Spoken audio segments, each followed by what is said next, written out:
Bonjour! Aujourd'hui, nous allons faire une application liste de Noël. C'est de circonstance, donc au lieu d'envoyer votre liste par courrier ou tout simplement en faisant une liste d'emails, vous allez faire une application ma liste de Noël. On va ouvrir l'application pour voir comment elle fonctionne. Donc en fait, je vais pouvoir programmer une liste pour chaque personne. Donc là, c'est vraiment ma liste de vœux pour les différentes personnes, hein, et pas l'inverse, pas la liste de cadeaux que je veux acheter. Donc on va prendre exemple sur la liste pour maman, par exemple. Une fois que je l'ouvre, je vais pouvoir prendre en photo les différents objets ou les différentes choses que j'ai envie que ma mère m'achète pour Noël. Je vais rajouter un petit message ici et puis je vais lui envoyer la photo. Donc comment ça marche? On va prendre en photo ici les objets qu'on veut, ils vont s'afficher au fur et à mesure dans cet écran, ça va créer une sorte de carte postale à laquelle je vais ajouter mon message, et puis je vais pouvoir partager tout ça avec ma maman. Donc je vais prendre par exemple, première photo,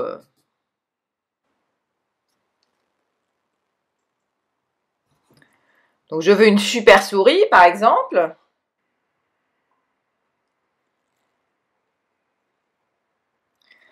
je veux des mangas, je veux un skate. Voilà, j'ai pris mes 4 photos, donc une fois que j'ai mes 4 photos ici, je vais pouvoir taper mon message ici, donc ma chère maman, voici ma liste de Noël, hop, je fais OK, et je fais partager. Quand je fais partager, j'ai le choix d'ouvrir ou d'envoyer sa carte postale avec l'application que je veux, donc en l'occurrence, par exemple, je vais prendre Gmail cette fois-ci. Et effectivement, je vois automatiquement Gmail qui s'ouvre avec ma carte postale, ma liste de Noël qui s'est affichée ici et le message que j'ai tapé qui s'affiche en message. Donc je vais me l'envoyer à moi-même parce que malheureusement, je ne crois pas au Père Noël. Et une fois que le message est parti, vous voyez que l'écran s'est nettoyé, tout a disparu et on peut de nouveau envoyer une seconde liste. Si une fois qu'on a terminé, on appuie sur retour, on revient sur l'écran d'accueil et on peut faire la même chose pour papa, grand-père, grand-mère, etc., etc. Et si j'ouvre mon mail, je vois comment je reçois la liste. Donc je reçois bien un sujet liste de Noël, le message qui s'affiche ici et ma super image, énorme image avec les différents objets que je veux recevoir en liste de Noël. Voilà, donc allons-y pour créer cette application. Nous allons commencer la création de notre application liste de Noël. Donc je me suis déjà avancée pour créer les écrans. Comme je vous l'ai déjà expliqué dans les précédents tutoriels, si vous voulez voir comment partir de zéro pour créer un projet, le tester et installer votre appli dans App Inventor, il faut vous reporter au premier tutoriel de la série, et notamment le tutoriel Hello World. Donc dans notre cas, on a une application ici qui est à 2 ou plusieurs écrans. On va revoir ensemble le comportement de l'application pour voir comment créer au fur et à mesure les différents éléments, les interfaces graphiques et ensuite les éléments de bloc, donc de programmation. Donc mon application s'ouvre d'abord sur un écran d'accueil qu'on voit ici, qui m'affiche directement le nombre de listes que j'ai créées et l'accès direct à ces listes. Donc ici, on va programmer uniquement la liste pour maman. Vous pourrez reproduire autant de fois que vous voulez pour les autres personnes de la famille. Donc sur mon premier écran, ici, j'ai des choses assez simples. Vous pouvez le voir ici. En fait, j'ai une image dans laquelle j'ai affiché l'image que j'ai sélectionnée. Et j'ai ensuite 3 boutons, tout simples. Donc liste maman, liste papa, liste grand-père pour la démo, ici. Voilà, donc j'ai donné à chaque bouton une largeur par an. J'ai changé les couleurs dans la partie bloc, donc je vais vous le montrer rapidement. Ce n'est rien de très compliqué, on ne va pas s'attarder sur cette partie-là. Pour l'image, si vous voulez prendre l'image que j'ai choisi une image libre de droit sur le site Visual Hunt. Donc voilà, en tapant Christmas Tree, voilà, donc c'est Christmas Tree 03 Watercolor. Il y a une demande d'attribution, donc vous aurez remarqué que ici, j'ai rajouté photo crédit et l'attribution pour la personne, donc l'auteur de cette image. Donc ça, c'est l'écran 1, Screen 1. Et si on veut voir rapidement les blocs de Screen 1, ils ne sont pas très compliqués. J'ai d'abord surtout personnalisé les couleurs, donc le rouge, le jaune, etc. Donc je suis allée créer les couleurs que je veux en les sélectionnant, voilà, dans une... Donc j'ai créé les couleurs que je veux en personnalisant des variables. À l'initialisation de l'écran 1, j'associe donc ces couleurs personnalisées au fond de chaque bouton et à la police de chaque bouton, donc très simplement. Et surtout, ce que je fais, c'est quand je clique sur le bouton Liste maman, je vais ouvrir un autre écran, donc Open another screen, quelque chose que je trouve, une commande que je trouve dans la partie Contrôle, ici, Open another screen, Screen Name, et je tape dans un champ texte le nom de l'autre écran que je vais créer, donc Liste maman, Liste papa, Liste grand-père. Donc une fois que vous avez fait ça c'est pas très compliqué, on va ensuite s'attacher à créer et programmer le deuxième écran. Donc le deuxième écran, on va d'abord le créer à ce niveau-là. Donc vous faites Add Screen. Moi, je me suis avancée aussi pour ne pas passer trop de temps sur cette interface. Et je l'ai nommé Liste maman. Donc j'ai rouvert à droite mon application installée avec les différentes images que j'avais enregistrées dans une base de données pour que vous ayez en tête le résultat final et que vous voyez comment j'ai créé l'interface pour obtenir ce résultat final-là. Donc de quoi j'ai besoin? Alors déjà, comme mon écran de téléphone est plus grand que l'écran ici d'App Inventor, j'ai fait au niveau donc, de l'écran, j'ai coché la case Scrollable, donc voilà, pour pouvoir défiler et voir les différents éléments que j'ai sur mon écran. Alors ici, ce qui est surtout important, et l'astuce qu'on va utiliser pour pouvoir associer en fait différentes photos et les prendre ensemble, les envoyer comme une seule photo, c'est qu'on va utiliser un canvas. Et on va utiliser des image sprites, donc les différents supports des personnages de jeu par exemple, comme des images fixes qu'on va positionner sur le canvas. Puisqu'on a une fonction qui nous permet d'enregistrer le fond d'image du canvas comme une seule photo, ce qui nous permet en fait de regrouper toutes ces photos en une seule. Donc, dans l'ordre, maintenant je vais vous dire les différents éléments dont j'ai eu besoin. Vous avez un label, ici, pour mettre le titre de l'application. J'ai créé pas mal de labels vides, qui sont des space fillers, donc c'est juste pour créer l'espace et pouvoir organiser mon application comme je veux. Donc ça, c'est à vous d'organiser l'apparence de votre application comme vous voulez. Ensuite, ce qui est très important, c'est que j'ai un canvas. Voilà, le gros carré ici, c'est un canvas que vous prenez dans Drawing and Animation. Et vous glissez dedans des image sprites. Donc ici, j'en ai pris 4, que j'ai nommés photo 1, photo 2, photo 3, photo 4. Pour les dimensionner correctement, j'ai choisi des dimensions fixes. Parce que le canvas, c'est pas très évident de positionner des image sprites dedans. Normalement, ils sont censés se déplacer. Donc l'astuce à laquelle j'ai recouru, c'est de donner des dimensions fixes. Au canvas, j'ai fait un carré de 300 pixels de large et de 300 pixels de haut. Et ensuite, pour chaque photo, je vais lui donner une dimension de 150 pixels de large et 150 pixels de haut, ce qui me permet d'avoir 4 carrés égaux. Et j'ai dimensionné, je les ai positionnés de manière très précise en précisant au niveau des coordonnées X, Y de chaque photo. Donc, la première photo 1, elle a X0 et Y0, donc c'est le coin ici. Ensuite, photo 2 qui est là, elle est à Y0 et X150, donc ça c'est l'axe X, je vous rappelle, et là c'est l'axe Y, voilà. Ensuite, photo 3, elle est à X0 et Y150.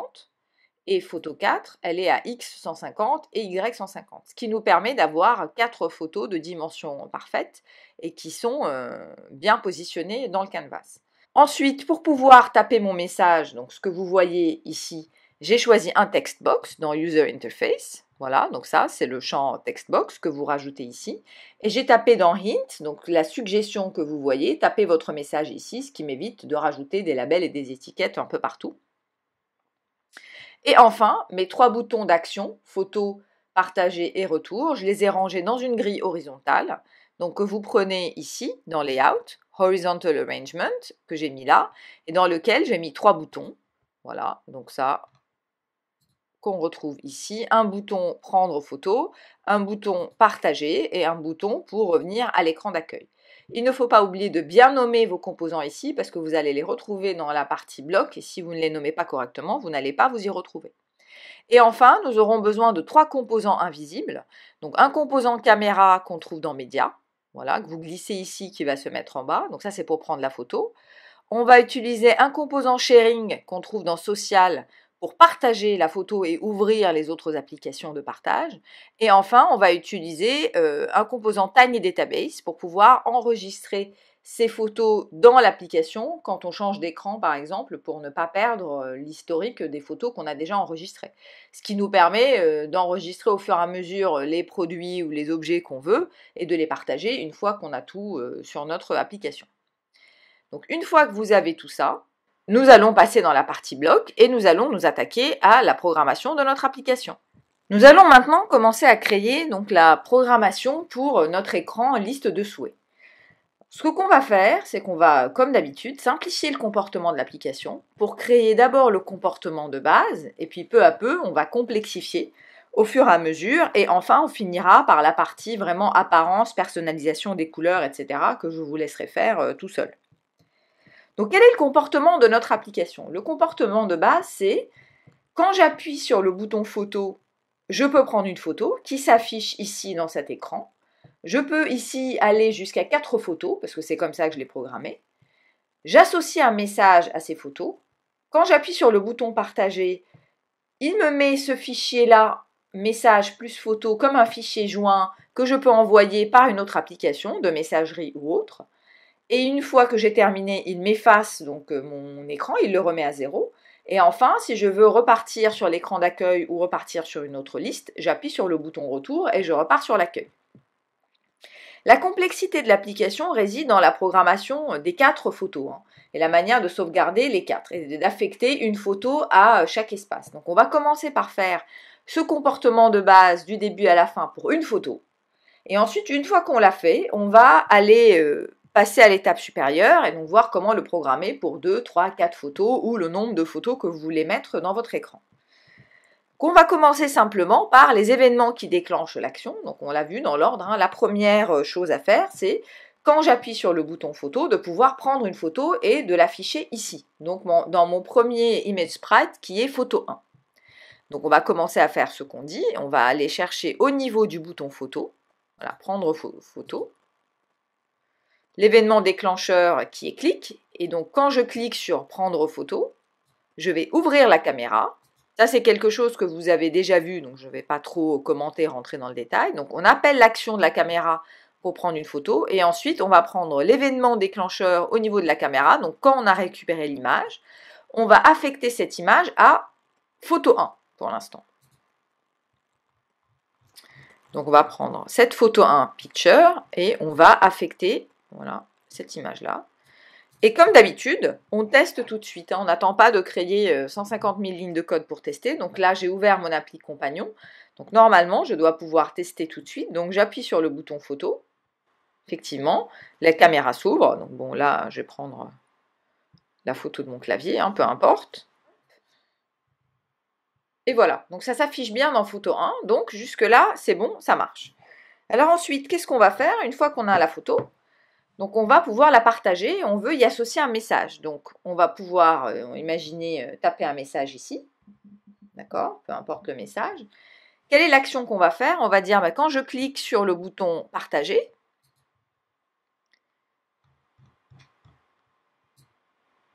donc je vais appeler le composant sharing puisque j'ai besoin de ce composant-là pour pouvoir partager mon fichier. Donc je vais appeler sharing et je vais lui demander de partager un fichier avec un message, puisqu'aussi on a un message. Donc on le met ici. Le message, c'est très simple, c'est le contenu de textbox en fait, de message textbox. Donc il suffit de prendre message textbox text. Voilà. Et le fichier, c'est là où on va utiliser notre astuce liée au canvas. En fait, on va demander au canvas qui est là de s'enregistrer dans son ensemble comme une seule photo. Et donc, on va aller au niveau de canvas. Et on va prendre la méthode call canvas save. Et on va choisir save as, comme ça on va pouvoir choisir nous-mêmes le nom du fichier qui va donner l'intitulé de notre message. On va l'appeler liste de Noël. Donc, on va taper ça dans un champ texte. On va appeler ça liste de Noël.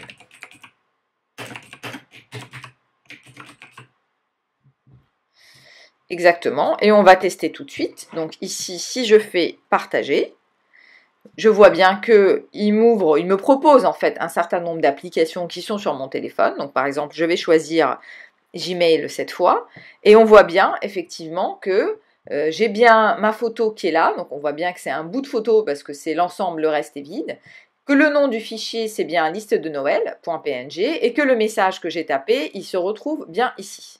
Donc jusque-là, c'est bon. On va rajouter des petites améliorations. Par exemple, on peut imaginer que quand on envoie le fichier, on a envie de réinitialiser cet écran.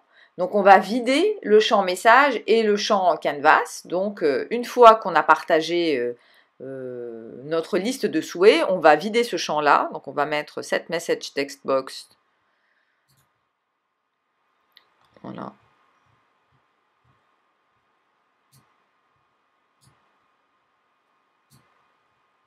On va lui mettre un champ vide.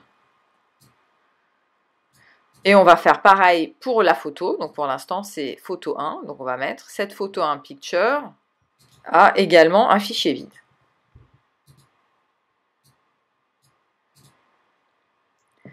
Donc on a le squelette de base de notre application. Il ne nous reste qu'à programmer le bouton retour pour l'instant pour pouvoir repartir sur le bouton accueil.